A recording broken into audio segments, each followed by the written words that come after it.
ఇక హైకోర్టును ఆశ్రయించారు మాజీ మంత్రి అంబటి రాంబాబు. తనకు భద్రత తొలగింపు విషయంలో హైకోర్టులో పిటిషన్ దాఖలు చేశారు. 4+4 భద్రత తొలగించాలని సవాల్ చేస్తూ పిటిషన్ దాఖలు చేశారు. తనకు ప్రాణహాని ఉందని భద్రత కొనసాగించేలా ఆదేశాలు ఇవ్వాలని కూడా పిటిషన్ దాఖలు చేశారు అంబటి రాంబాబు. ఇక ఈ పిటిషన్ పై విచారణ జరిపిన కోర్టు ఈ నెల 10కి వాయిదా వేయడం జరిగింది. ఇక ఆలోగా పూర్తి వివరాలు తమకు ముందుంచాలంటూ కూడా ప్రభుత్వ తరపు న్యాయవాదికి ఆదేశించింది. భద్రత కొనసాగించాలని పల్నాడు ఎస్పీ డీజీపీకి విజ్ఞప్తి చేసినా కూడా పట్టించుకోవడం లేదంటూ ఈ పిటిషన్లో మెన్షన్ చేశారు.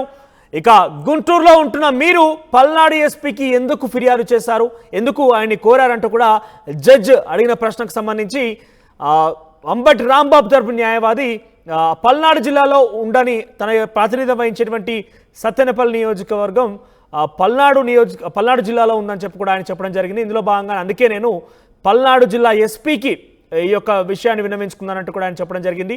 ఇక దీనిపై పూర్తి వివరాలతో కౌంటర్ దాఖలు చేస్తామని ప్రభుత్వ తరపు న్యాయవాది చెప్పడం జరిగింది. సో మొత్తం మీద తన భద్రత తొలగింపుపై హైకోర్టును ఆశ్రయించారు అంబటి రాంబాబు.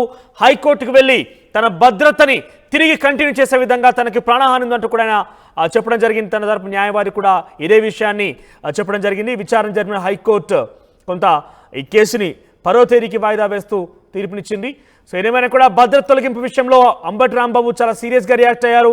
తన భద్రతను తొలగించడంలో కొంత ఆయన ఆవేదన చెంది కొంత నిరాశకు గురించి తెలుస్తుంది. ఎందుకంటే ఈ ప్రభుత్వంలో డెఫినెట్గా గత ప్రభుత్వంలో చేసినటువంటి అవినీతి అక్రమాలు ఒక్కొక్కటిగా బయటకు వస్తున్న కొద్దీ ప్రజలు ఇట్లా రియాక్ట్ అవుతారో, లేదంటే తనపైన నిజంగానే టీడీపీ కానీ ఇంకేదైనా ఇతరత్ర జనసేన బీజేపీ లాంటి పార్టీలు రెచ్చగొట్టి ప్రజల్ని కానీ తమ వైపు తిప్పితే డెఫినెట్గా ఇబ్బంది పడాల్సి వస్తుందని ఒక అనుమానంతో డెఫినెట్గా ఈ మంత్రులు అంటే మాజీ మంత్రులు ఉంటున్నారనేది చెప్పొచ్చు. సో ఈ నేపథ్యంలోనే వారి భద్రత తొలగింపు విషయంలో అందరూ కూడా కొంత ఆందోళన చెందుతున్నారు.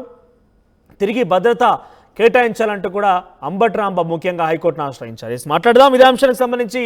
రాజేష్ లైవ్లో జాయిన్ అవుతున్నారు. ఎస్ రాజేష్, సో బేసిక్గా పదవులు అయిపోగానే మంత్రి పదవి కావచ్చు, లేకుంటే వాళ్ళకు సంబంధించి గతంలో పనిచేసినటువంటి పదవి బాధ్యతలు అయిపోగానే అక్కడ సంబంధించి కొంచెం సెక్యూరిటీ తొలగింపు జరుగుతుంది. ఇది కామన్ ఫ్యాక్టర్, మనం తరచూ చూస్తూనే ఉంటాం. కానీ అంబటి రాంబాబు ఎందుకు ఇంత స్పెషల్గా రియాక్ట్ అయ్యారు?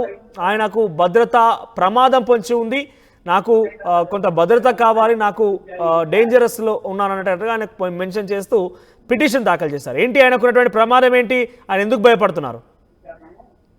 అంటే పల్నాడు జిల్లాకు సంబంధించి సత్తెనపల్లి ఎమ్మెల్యేగా ఉన్న సమయంలోనే ఆయనకి అక్కడ వ్యతిరేక వర్గం ఉంది. అక్కడ ఆయన చాలా మంది వ్యతిరేకించారు. సొంత పార్టీ నేతలను ఆయన ఇబ్బందులు గురి చేశారు, కేసులు పెట్టించారనే ఒక ఆరోపణలు ఉన్న నేపథ్యంలో ఎన్నికల ముందు 5 ఏళ్ల కాలంగా అక్కడ టీడీపీ నేతలను కూడా తీవ్రస్థాయిలో ఇబ్బందులు పెట్టారు. అనేక మంది మీద కేసులు పెట్టారని ఒక ఆరోపణ. ఈ నేపథ్యంలోనే ఈ ఎమ్మెల్యేగా అయిపోయిన తర్వాత కొత్త ప్రభుత్వం కొలువు తీరిన తర్వాత ఆయన మాజీ మంత్రి అయ్యారు కాబట్టి ఆయనకున్నటువంటి 4+4 భద్రతను అయితే తొలగించారు. అయితే దీన్ని సవాల్ చేస్తూ ఆయన హైకోర్టుని నిన్న సాయంత్రం 7 గంటలకు ఆశ్రయించిన తర్వాత హైకోర్టు అయితే దీనికి సంబంధించినటువంటి ఇంకా డైరెక్షన్స్ అయితే ఇవ్వలేదు, కానీ వాదనలు అయితే ఉంది. ఎందుకంటే తనకి ప్రాణహాని ఉందండి. ఇక్కడ చాలా క్లియర్ గా మనం మెన్షన్ చేయొచ్చు.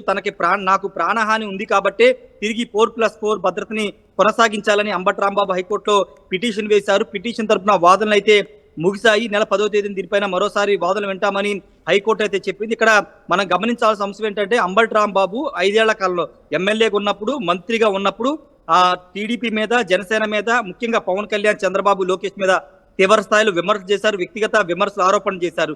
ఈ నేపథ్యంలోనే తెలుగుదేశం, జనసేన లేకపోతే కార్యకర్తలు ఎవరైనా తన మీద దాడి చేస్తారనే ఒక భయం, ప్రాణహాని ఉందనే ఉద్దేశంతో ఆయనైతే హైకోర్టుని ఆశ్రయించడం జరిగింది. అయితే హైకోర్టు కూడా చాలా క్లియర్ గా మెన్షన్ చేసింది. ఆయన హైకోర్టులో వేసిన పిటిషన్ లో పల్నాడు జిల్లా ఎస్పీని, అదే విధంగా గుంటూరు రేంజ్ ఐజీని కూడా తాను కలిశాను, ఫిర్యాదు చేశాను, కానీ వాళ్ళు పట్టించుకోలేదనే ఒక మాట కూడా తన పిటిషన్ మేర్కొన్నారు. అయితే హైకోర్టు ఒక క్వశ్చన్ వేసింది. ఇక్కడ మీరు నివాసం ఉండేది ఎక్కడని ప్రశ్నిస్తే నేను ఉండేది గుంటూరులో అని చెప్పారు. అయితే గుంటూరులో ఉన్నప్పుడు మీరు పల్నాడు ఎస్పీకి ఎందుకు ఫిర్యాదు చేస్తారంటే తన నియోజకవర్గం సత్తెనపల్లి పల్నాడు పరిధిలో ఉంటుంది కాబట్టి అక్కడ ఫిర్యాదు చేశానని కూడా అంబటి రాంబాబు తరపున లాయర్లు అయితే హైకోర్టుకి నివేదించారు. అయితే ప్రస్తుతం గుంటూరులో నివాసం ఉన్నటువంటి అంబటి రాంబాబుకి ప్రాణహాని ఉంది కాబట్టి తిరిగి తనకి గతంలో మంత్రిగా ఉన్నప్పుడు తనకు కేటాయించినటువంటి 4+4 భద్రతని తిరిగి కొనసాగించాలని హైకోర్టులో పిటిషన్ వేశారు. అయితే దీని మీద కౌంటర్ దాఖలు చేయాలని ప్రభుత్వానికి కూడా హైకోర్టు ఆదేశించింది. రాజేష్, మాజీ మంత్రుల్లో కేవలం అంబటికి మాత్రమే ఈ భద్రత తొలగింపు జరిగిందా? ఇతరత్ర వ్యక్తులకు కూడా భద్రత తొలగించడం జరిగింది? అంటే మిగిలినటువంటి మంత్రుల్లో రోజా కావచ్చు, కొడాలి నాని వీళ్ళందరూ కూడా గత ప్రభుత్వంలో వాళ్ళు పనిచేసినప్పుడు పూర్తి స్థాయిలో జనసేన, బీజేపీ, టీడీపీల మీద చాలా పెద్ద ఎత్తున విమర్శలు చేశారు. సో వాళ్ళు కూడా ఇదే కోవకు చెందే వాళ్ళు ఉన్నారా? అంటే ఈ భద్రత తొలగింపు విషయంలో వాళ్ళు కూడా కొంత కంప్లైంట్ ఇచ్చే పరిస్థితి ఉందా? అంటే కొడాలి నానికి ఆల్రెడీ ఆయన ఇంటి వద్ద మొత్తం కూడా భద్రతను గత నెలలోనే తొలగించారు, జూన్ నెలలోనే తొలగించారు. అయితే ఆయన మాత్రం సైలెంట్ గా ఉన్నారు. ఎక్కడ కోర్టును ఆశ్రయించడం, తనకు ప్రాణహాని ఉందనో ఎక్కడ కూడా కొడాలి నాని చెప్పలేదు. రోజా కూడా తన భద్రత గురించి ఎక్కడ కూడా ప్రస్తావించలేదు. కానీ అంబటి మాత్రం ఏకంగా తనకు ప్రాణహాని ఉందని చెప్పడం ద్వారా హైకోర్టును ఆశ్రయించారు. అంటే అక్కడ కారణాలు కూడా వివరించాల్సిన అవసరం కూడా ఉంటుంది. కోర్టుకి ప్రాణహాని ఎందుకు ఉంది, ఏం జరిగిందనే అంశాలు కూడా వివరించాల్సి ఉంటుంది. కాబట్టి ఆ వాదనలు 10వ తేదీన జరిగే విచారణలో వినిపించే అవకాశం అయితే కనబడుతుంది. ప్రస్తుతానికి అయితే అంబటి రాంబాబు మాత్రమే మంత్రుల్లో మీరు చెప్పినట్టు రోజా, కొడాలి నాని వీళ్ళంతా ప్రభుత్వమే తీవ్ర స్థాయిలో విమర్శలు చేశారు. చంద్రబాబు, లోకేష్, పవన్ కళ్యాణ్ టార్గెట్ చేస్తూ వ్యక్తిగత విమర్శలు కూడా చేశారు. కానీ వాళ్ళకంటే భిన్నంగా అంబటి రాంబాబు మాత్రం ఏకంగా తనకి ప్రాణహాని ఉందని కోర్టులో పిటిషన్ వేయడం పట్ల ఇప్పుడు రాజకీయంగా కొంత చర్చ కూడా జరుగుతుంది. ఆ స్థాయిలో అంబటి రాంబాబు ఎందుకు తిట్టాల్సి వచ్చింది, వ్యక్తిగత విమర్శలు ఎందుకు తిట్టి ఈ రోజు ఈ స్థితికి ఎందుకు వచ్చారని కూడా కొంతమంది మాట్లాడుతున్న నేపథ్యం అయితే ఉంది. ఏదేమన్నప్పుడు మరి అంబటి పిటిషన్ పైన 10వ తారీఖు పూర్తి స్థాయిలో విచారణ జరుగుతుంది. కాబట్టి ఆ రోజు కోర్టు ఆయనకి తిరిగి 4+4 భద్రతను కొనసాగించమని చెప్తుందా, లేకపోతే మాజీ మంత్రి అయిపోయారు కాబట్టి భద్రత కొనసాగించడానికి అవకాశం లేదని ఏమైనా కోరతారా లేదో చూడాల్సిన అవసరం ఉంది.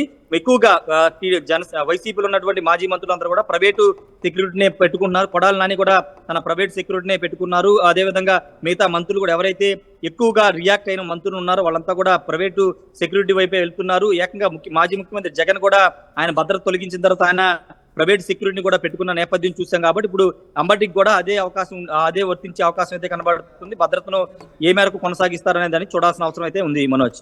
రైట్ రాజేష్, ఘోరంగా భద్రత తొలగింపు విషయంలో మాజీ మంత్రి అంబటి రాంబాబు ఘాటుగా స్పందించారు. ఏకంగా హైకోర్టులో పిటిషన్ దాఖలు చేశారు. గతంలో ఆయనకి 4+4 భద్రత ఉండేది.